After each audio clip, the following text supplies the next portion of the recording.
जी बिल्कुल, मैं इस वक्त मौजूद हूँ थाना भगवानपुरा का ये इलाका है और ख़वातीन कॉलेज के बिल्कुल करीब हम लोग मौजूद हैं, जहाँ पर आज फिर जो है वो छत गिरने का मामला पेश आया है। ये अफसोसनाक वाक़या जो है ये ख़वातीन कॉलेज के बिल्कुल करीबी इलाके में पेश आया है। अगर मेरा कैमरामैन अली आपको दिखाएं तो आप बाकायदा देख सकते हैं कि ये वो बिल्डिंग है जहाँ पर ये वाक़या रूनुमा हुआ है। यहाँ पर तीसरी मंजिल जो है उसकी कंस्ट्रक्शन हो रही थी और बाकायदा आप देख सकते हैं कि ये बांस लगा के इस छत को जो है वो बाकायदा कंट्रोल किया गया है। खुदा ना खास्ता अभी भी गिरने का मुकम्मल खदशा यहाँ पे नज़र आ रहा है। जो कि नामालूम बच्चा है, 8 से 10 साल उम्र है, उसके जाँ बहक होने की इतलात मौसूल हो रही हैं और साथ 4 अफराद जो हैं वो ज़ख्मी हैं। 2 लेंटर गिर गए हैं।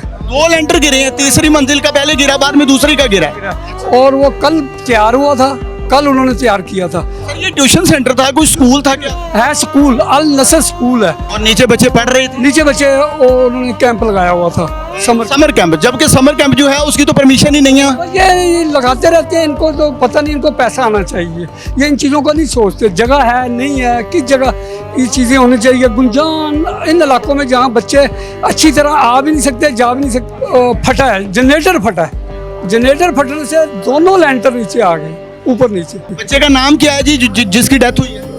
अबू बकर, वालद का नाम अजमल। असिस्टेंट कमिश्नर आपसे कोई तकरार हो रही है? मैं उन्हें सिर्फ इतना अर्ज कर रहा था कि बिल्डिंग को अभी फौरन डिमोलिश ना करें, क्योंकि अभी तो गिरा हुआ है ना, तो कुछ टाइम इसका फोरेंसिक कर लें, जो भी हमारी एजेंसीज हैं वो करने के बाद फिर इसको डिमोलिश कर दें। तो इस वाकये की वजह कैसे सामने आएगी, क्या जवाब दें?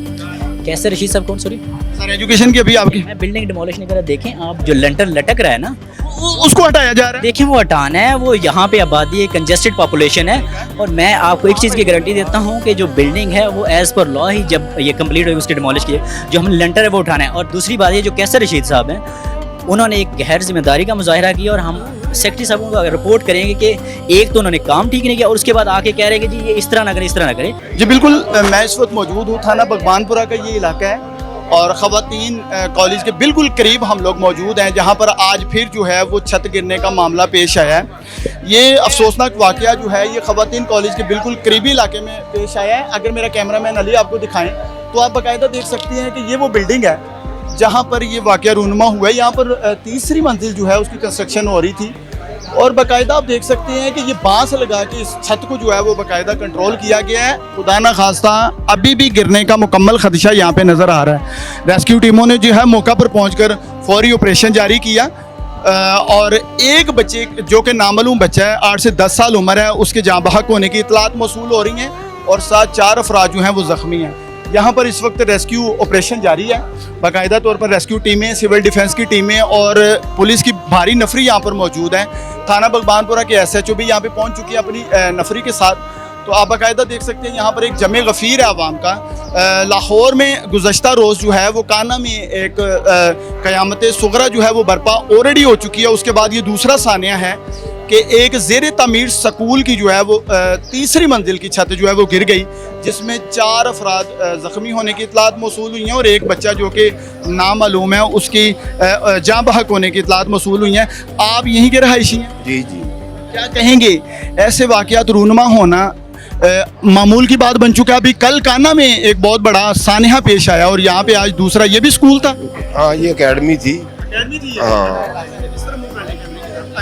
अकेडमी थी ये भी। जी जी। क्या कहेंगे, कोई पता चला है ये बच्चा कौन था जिसकी जो जान से गया? ये हमसायों का ही बच्चा, हमसायों का बच्चा पढ़ने के लिए आया था यहाँ? हाँ जी, पढ़ने के लिए। बस हादसा है, कुदरती हादसा है ये। हादसा है, लेकिन ये है कि जहाँ पे पढ़ाई होती है वहाँ पे कंस्ट्रक्शन का काम जो है ये एक क्या मामूल बन चुके हैं या लोग जानबूझ के करते हैं, या ये अभी काना में इतना बड़ा हादसा हुआ, यहाँ पे भी कंस्ट्रक्शन हो रही थी? हाँ जी, बस अल्लाह के काम है जी। देखिए जी, यहाँ पे एक तो बात क्या इंसान करेगा इतने बड़े हादसे पे, इतने बड़े वाक़ये पे। बाहर आ लिए अफसोसनाक वाक़या जो है थाना भगवानपुरा के इलाका में, और ये विमेंस कॉलेज है जिस रोड पे बाकायदा समझ लें कि उससे अगली वाली गली में कॉर्नर पे ये तकरीबन 2-2.5 मरला का ये मकान है जिसकी तीसरी मंजिल पे कंस्ट्रक्शन हो रही थी और इसी में जो है वो ट्यूशन सेंटर बनाया गया था। यहाँ पे भी देखें, इब्तदाई इतलात के मुताबिक ये स्कूल कहा जा रहा था, लेकिन यहाँ पे भी ट्यूशन सेंटर ही था जिसकी छत गिरी है, एक बच्चा जाँ बहक हो गया और 4 अफराद के ज़ख्मी होने की इतलात जो है वो मौसूल हुई हैं। जी अच्छा, मुझे ये बताएं आप लोग कब पहुँचे यहाँ पे? हमें तकरीबन 1:30 बजे हमारे इंचार्ज जो हैं फैसल जलाल साहब, उन्होंने कॉल की है और हम यहाँ पहुँचे हैं और आके इधर देख रहे हैं और पता चला कि यहाँ 2 लेंटर गिर गए हैं 2 लेंटर गिरे हैं, तीसरी मंजिल का पहले गिरा, बाद में दूसरी का गिरा। और वो कल तैयार हुआ था, कल उन्होंने तैयार किया था। सर ये ट्यूशन सेंटर था, कोई स्कूल था क्या? है स्कूल, अल नसर स्कूल है, उसका ये हिस्सा है जिसमें ये बन रहा है। अल नसर स्कूल है, ये स्कूल है, प्राइवेट स्कूल है। प्राइवेट स्कूल है और ये उसका एक हिस्सा नया बन रहा था छतें डाल के। और नीचे बच्चे पढ़ रहे थे, नीचे बच्चे उन्होंने कैंप लगाया हुआ था समर कैंप, जबकि समर कैंप जो है उसकी तो परमिशन ही नहीं है। ये लगाते रहते हैं, इनको तो पता नहीं, इनको पैसा आना चाहिए, ये इन चीज़ों को नहीं सोचते। जगह है नहीं है, किस जगह ये चीज़ें होनी चाहिए। गुंजान इन इलाकों में जहाँ बच्चे अच्छी तरह आ भी नहीं सकते, जा भी नहीं सकते, वहाँ भी लगा लेते हैं। वहाँ पे भी लगा लेते हैं। कान्ने में हुआ, उधर कुछ जगह तो नहीं थी ना, हालांकि उसके सामने एक स्कूल था गवर्नमेंट का, वो उसकी भी दीवार उलड़ी हुई है, किसी को ख्याल ही नहीं है। जबकि ये तो एक प्राइवेट स्कूल था ना, प्राइवेट ट्यूशन सेंटर था। तो हमें हमारे इंचार्ज की इतला मिली, हम फौरी तौर पर गाड़ियाँ लेके यहाँ पहुँचे हैं। 20 गाड़ियाँ हमारी खड़ी हैं और ये बताएं कि कितने बच्चे यहाँ पे पढ़ते थे और आपकी इतला के मुताबिक एक बच्चा एक्सपायर हुआ है और जख्मी कितने? 5 जख्मी हुए हैं, 5 जख्मी हुए हैं। एक बच्चा, 85 बच्चे यहाँ पढ़ते थे जो यहाँ के इलाके के रिपोर्ट के। 85 बच्चे पढ़ते थे? 85 बच्चे, और आज 65 आए हुए थे। आज 65 थे यहाँ पे आए हुए थे और छुट्टी का टाइम था, इसीलिए ज्यादा नुकसान है, वो निकल गए। तो 65 में से 64 जो है वो निकल गए, एक जो है वो बच्चा वेट कर रहा था, कोई वालिदैन नहीं 5-6 खड़े थे जो जख्मी भी हुए। वो ऐसे हुआ ना कि कल ये लेंटर पड़ा है और लाइट चली गई है, ट्रांसफार्मर ख़राब हो गया इनका। आज उन्होंने अपना ज़ाती वो बनाया है जनरेटर, वो 12:30 बजे इतना हीटअप हो गया क्योंकि उसकी भी इन्होंने नहीं देखा होगा, बस चलाते हैं बंद कर दिया। तो वो उसका जो है ना वो फटा है, जनरेटर फटा है। जनरेटर फटने से दोनों लेंटर नीचे आ गए, ऊपर नीचे। जनरेटर फटने से दोनों लेंटर ही गिर गए नीचे आ गए। ये वैसे अंडर कंस्ट्रक्शन भी था, कंस्ट्रक्शन भी हो रही थी? हाँ, अंडर कंस्ट्रक्शन हो रही थी। बच्चे का नाम क्या है जी जिसकी डेथ हुई है? अबू बकर, वालद का नाम अजमल। और जो जख्मी बच्चों का नहीं पता चल सका। और जो जख्मी अफराद हैं वो कौन थे?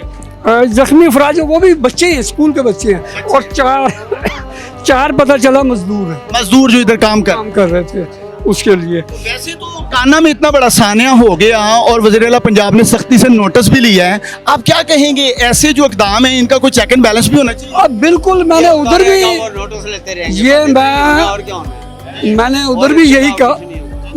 भी यही कहा था कि एक तो जहाँ भी स्कूल प्राइवेट खुले पहले तो उसकी लोकेशन को चेक करने वाले आएँ और देखें कि इसकी इमारत इस काबिल है कि यहाँ बच्चे, क्योंकि उन्होंने चलना भी होता है, फिर भागना भी होता है। और दूसरी बात ये है कि एक सबसे बड़ा जो हमें रुकावट बनती है ना, गवर्नमेंट पाकिस्तान ने 1122 तो बना दी, लेकिन ये दूसरे किसी को आगे मदद करने के लिए नहीं आने देती। वो क्यों? वो ऐसे रास्ता रोक लेते हैं कि भाई ये सारा इनाम हम लेके जाएं। आपको भी नहीं? कल हमें रोक दिया गया कान्ना में रोक दिया। क्यों? कहते जी हमारे अफसर कहते हैं कि नहीं किसी ने अंदर जाना। वो उसमें फिर हमने बड़ी मिन्नत तरला करके हमने अंदर जाके मिट्टी निकाली, वो ईंटें निकाली, लेकिन वो मैं ये हैरान हूँ कि भाई आप कह रही हैं कि किसी दूसरे को, हर शख्स की मैं समझता हूँ कि फर्ज है कि वो जाके मदद करे। पुराने हमें कराची से ईदी साहब के बेटे ने, फैसल ईदी साहब ने फ़ोन किया, जबकि हम वहाँ कान्ने में गाड़ियाँ लेके पहुँचे हैं, 20-25 गाड़ियाँ लेके गए हम। और रेस्क्यू 1122 वाले आपको मदद करने के लिए आगे नहीं आए? वो आगे नहीं हमें आने देते, रुकावट बनते हैं हमारे लिए। तो ये जो ताखीर होती है इससे नुकसान बढ़ नहीं जाता जब कम लोग मदद करेंगे? बढ़ जाता है, क्योंकि हमारे पास तो तजर्बाकार और पुराने लोग हैं। और देखें एक जगह पे 25 या 30 लोग जो है वो ऑपरेशन कर रहे हैं, एक जगह पे 200 बंदा कर रहा है, फर्क पड़ेगा। और ये नहीं, उसमें कुछ थोड़ी सी ये रुकावट में आती है। अच्छा डॉक्टर साहब, शिकायत ये की जा रही है ईदी वालों की जानिब से कि रेस्क्यू की 1122 की जो टीमें हैं वो ईदी वालों को या दूसरी जो रेस्क्यू करने वाली टीमें या हेल्प करने वाली टीमें हैं उनको आगे नहीं आने देते। जहाँ पे 10 बंदे ऑपरेशन कर रहे हैं वहाँ पे अगर 200 करेंगे तो ये ऑपरेशन जल्दी कंप्लीट नहीं हो सकता। सर मैं आप ईदी वाले कोई भी किसी किस्म के जो है ना वो सारे हमारे भाई हैं। सिटी डिस्ट्रिक्ट गवर्नमेंट की हमें सपोर्ट हासिल है सर, तमाम महकमों की हमें सपोर्ट हासिल है। हम तमाम लोगों की हेल्प करने के लिए मौजूद होते हैं। कभी ऐसा नहीं हो सकता हम किसी को रोकें। अगर किसी को ऐसा फील हुआ है तो मैं माजरत खा हूँ। हम सब लोग जो है, जब ये हमारे शहरी जितने भी हैं, ये हमारे भाई बहन बच्चे हैं, हम उनकी मदद के लिए सर किसी को क्यों रोकेंगे।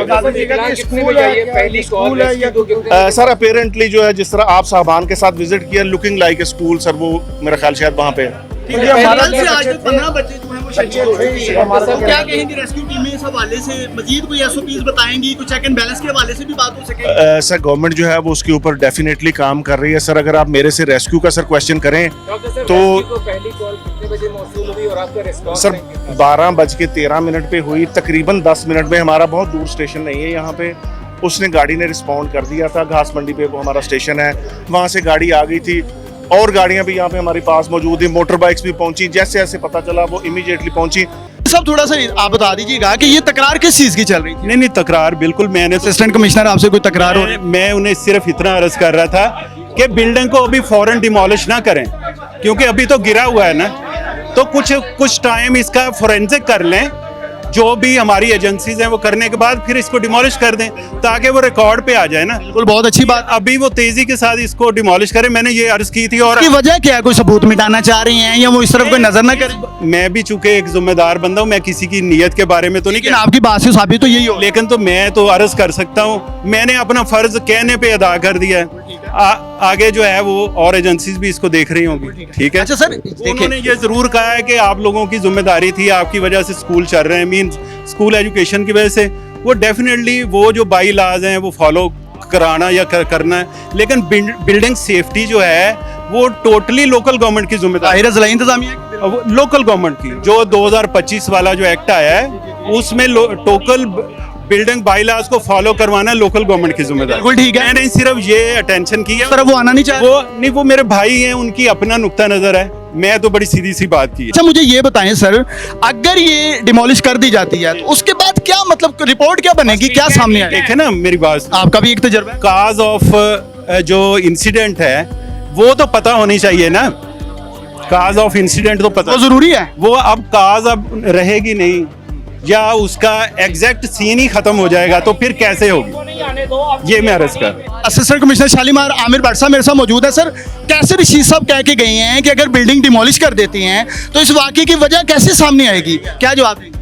कैसे रशीद साहब कौन, सॉरी सर एजुकेशन की अभी आपकी मैं बिल्डिंग डिमोलिश नहीं कर रहा। देखें आप, जो लंटर लटक रहा है ना, उसको हटाया जा रहा है। देखें वो हटाना है, वो यहाँ पे आबादी है, कंजेस्टेड पॉपुलेशन है, और मैं आपको एक चीज़ की गारंटी देता हूँ कि जो बिल्डिंग है वो एज़ पर लॉ ही जब ये कंप्लीट होगी उसके डिमोलिश किए, जो हमने लंटर है वो उठाना है। और दूसरी बात ये, जो कैसर रशीद साहब हैं उन्होंने एक गैर जिम्मेदारी का मुजाहरा किया, और हम सेक्रेटरी साहब को अगर रिपोर्ट करेंगे कि एक तो उन्होंने काम ठीक नहीं किया, और उसके बाद आके कह रहे हैं कि जी ये इस तरह ना करें, इस तरह ना करें।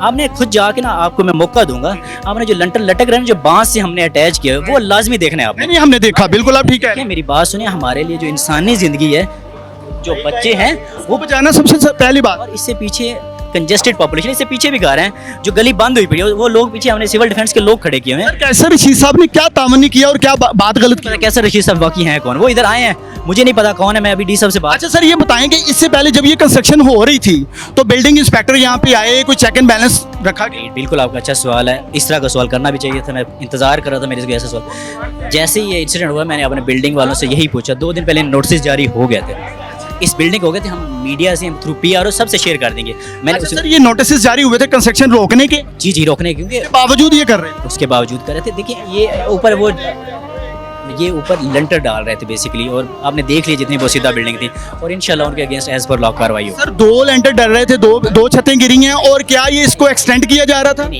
एक लेंटर के ऊपर ये लेंटर डाल रहे थे, हाँ, जो नीचे इसको एक्सटेंड किया जा रहा था इस बिल्डिंग। बेसिकली मजदूर जो है वो लेंटर की जो गो होती है वो उतार रहे थे, लेंटर निकाल रहे थे, डल चुका था और वो बाकायदा उतर रहा था। डिमोलिश हो गया।